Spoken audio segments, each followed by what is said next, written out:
प्रसैः सायिने नमो वयं वै श्रवणाय कुर्महे समे कामकामाय मह्यं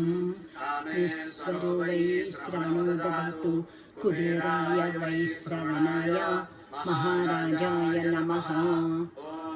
स्वस्ति साम्राज्यं भोज्यं स्वराज्यं वैराज्यं पारमेष्ठ्यं राज्यं महाराज्यमाधिपत्यमयं समन्तपर्यायै स्यात् सार्वभौमः सार्वाशान्ताधापराधात् पृथिव्यै समुद्रपर्यन्ताया निकराजति तदप्येष श्लोको तारो मरुतस्यावसङ्गृहे आवीक्षितस्य कामप्रेत्से देवा सभासद इति ॐ विश्वाजज्ञ